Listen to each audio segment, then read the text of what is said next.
His legs are growing so fast that everything he's got are high water. Oh no.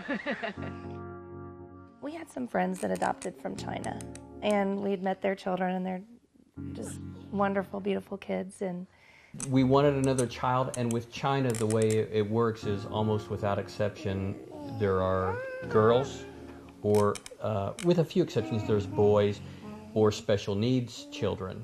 Almost all of the boys are special needs children, and the variety of special needs can be a range from a cleft palate, in his case, to a limb difference or some heart problem or something else like that.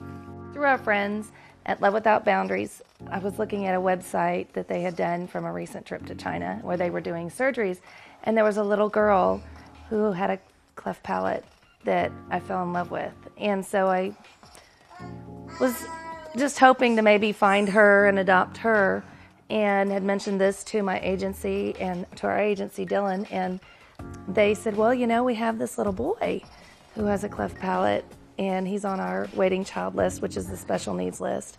Would you like to see him? And I said, oh, yes. The biggest thing for me was wondering, well, you know, what are people going to think when they see me with this boy? And it was just totally selfish motives. When you step back and think about it now, it just seems silly. But at the time, they seemed very real. Is he going to learn to speak? You know, is he going to be able to overcome not having a cleft, or I'm sorry, not having a palate for the first almost 2 years of his life? And I just didn't know how that would all work out. We were on track to adopt another little girl who we assumed would be a healthy little girl, and there would be no kind of complications. And so it was just messy. That was the bottom line. This was just messy, and I wasn't sure I wanted messy. We came home on December 14th last year, and we immediately started the process to plan for his surgeries. He needed 2 surgeries, a lip repair and a palate repair. And they did his palate first. They did that surgery first, the end of January. And then in April, he had his lip repaired. And then we finally got to see the little boy that he really is, and he looked beautiful.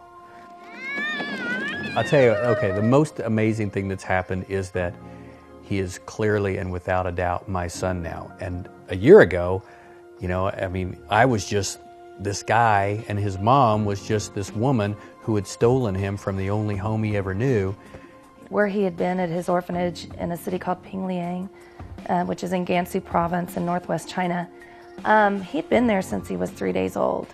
And a family that had traveled to China to adopt from the same orphanage as he was at had taken video of him before we went, and pictures, and they have pictures of his nanny at the orphanage, and she really loved him. I mean, you could tell from the way she looked at him, and that was his mom before me. And when we first had him, I think it's probably such a shock that they just kind of go through the motions. They don't really know, but now when he looks at us, he really loves us, and we're just together, and it just means so much more this year. I mean, it meant a lot last year too, but for him, I think it's special. Oh, that's cute. You know, adopting a child, I don't know what it's like to have a child biologically, but my brother actually him and his wife just had a baby Monday, and I'm so happy for them. And it's so neat because I know the love that I feel for my kids is the same as he feels for his. It's the same. I can't imagine any difference. You know, when you first adopt, the first few days, it's hard to feel like that's my son. It's kind of surreal. It's kind of like this is this child who's now in my custody, and I don't feel this strong attachment, but I know it'll come, you know, but a year later, he is a part of us. I mean, he is, you know, I can't say clearly enough how much he is our son now.